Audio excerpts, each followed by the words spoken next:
Emma Raducanu has not played competitively since being thrashed by Yelena Ostapenko back in April. Emma Raducanu continues to tumble down the WTA's world rankings as her absence from the court goes on. Surgery on the youngster's wrists and ankle earlier this year have kept her out of action for months on end, and while things could hardly get any worse, a speedy redemption may be in store once she finally recovers. A run of 3 consecutive defeats preceded Raducanu's decision to undergo 3 surgeries back in May. The procedures ended her hopes of appearing in front of adoring crowds at Wimbledon, or at the US Open, where she defied the odds by winning in 2021. Now approaching 7 months on the sidelines, Raducanu has crashed all the way down to 285 in the WTA rankings. The player above her, Lizette Cabrera, has never made it beyond the first round of a Grand Slam, and neither has Katinka von Dijkman below her. There will therefore be no handouts for Raducanu. But the fact she has hardly any WTA ranking points to defend means that a rapid ascendancy could be in store for when she does come back and compete.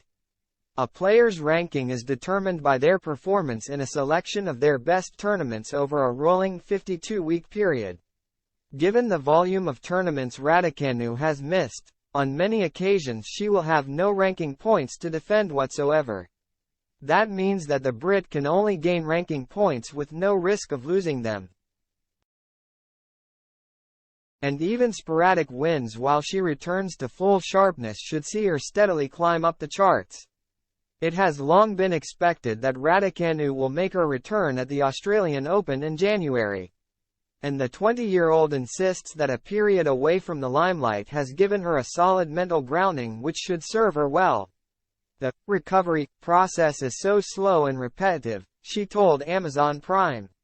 Sometimes it's really hard to not get bored of it and just keep in mind the long-term end goal.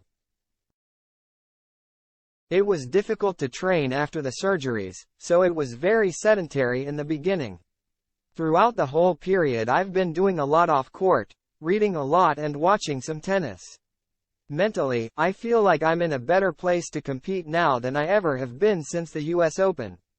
It's the best feeling because after just being in the gym or the rehab room, it's really nice to go back on court, and that's when you really realize how much you missed it.